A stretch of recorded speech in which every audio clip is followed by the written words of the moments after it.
Hello everyone, welcome to Teacher Toolkit. By the end of this video, you'll understand a lot more about teaching myths and things that are still popular across the profession and in day-to-day conversations with parents, friends, those kind of things. So the belief of learning styles, for example, brain gym, etc. Inside the resource, I've got 3 ideas for you here. So what are the most popular neuromyths? How do you identify them? How do you consider addressing your assumptions, your bias? How do you develop research literacy confidence for yourself, for your team across the school? And what could you do if you're a middle school or college leader thinking about developing a research culture? This resource is for you. So I'll skip a few little slides. I want to just kind of show you some of the templates inside the slide deck. So we obviously tackle different neuromyths. I give you a range of different research options, but the key resource I want to talk to you about is this one. So across the top, you'd write the neuromyths, so for example, learning styles, and I've got 5 key questions for you on the left, and then you need to consider whether the evidence available is weak, mixed, or strong. So whether the myth is true or not true. So for example, you only use one side of your brain, or it's made up of lots of water, girls better than boys, learning styles, brain gym, and lots of other neuromyth facts. So this is a good resource to look at. Then we can think about persistent myths, how they spread, how you might address these in school. So we need to think here about your current research capabilities.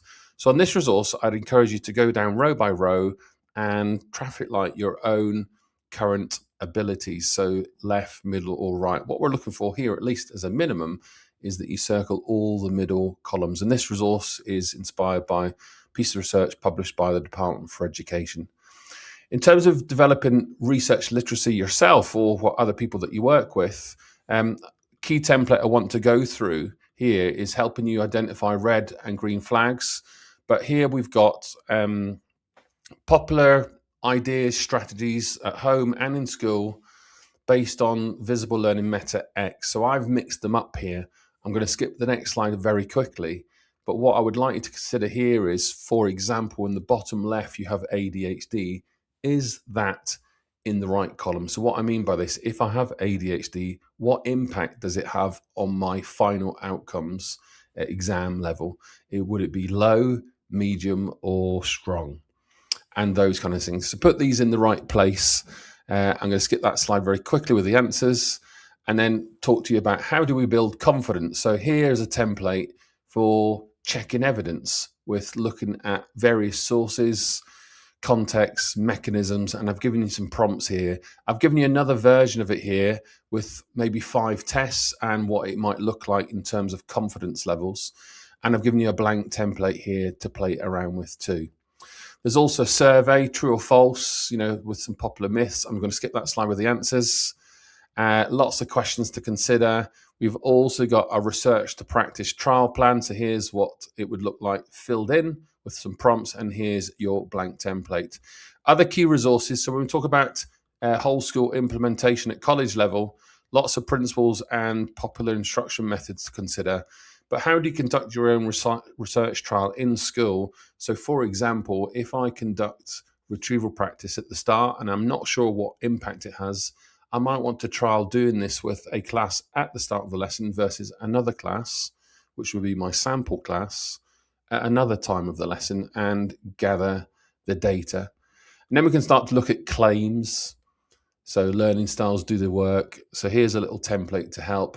If you're reading research papers or books or blogs, how do you tackle this? So when I write about things on my blog, doesn't mean it's true. It's my own research or critical consumer version or evaluation of what I'm reading and my opinion.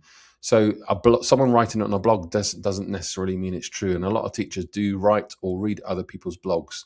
So here is another way to build research confidence.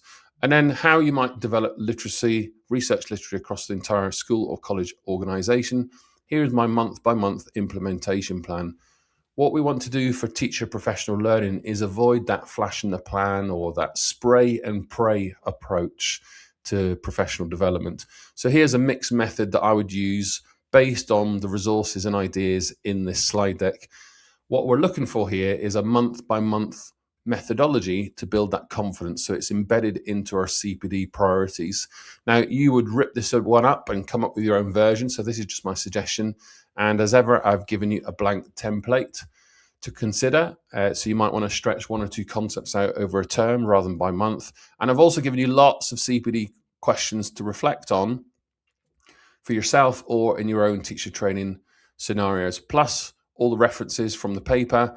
And if someone asked me to do this in a school as part of a CPD delivery, this is my CPD plan that I use all the time to make sure no stones are left unturned, and that this professional event or professional learning development event is impactful and purposeful as possible, that's going to inspire teachers to change behaviors and make an immediate impact in the classroom the very next day. Other than that, that's your whistle-stop tour. I'll dig into the resources in greater detail in the newsletters, interrogating the resources. If you've signed up to the membership, you've got all these templates and slide deck for you to play around with. Other than that, bye for now. Thanks for watching.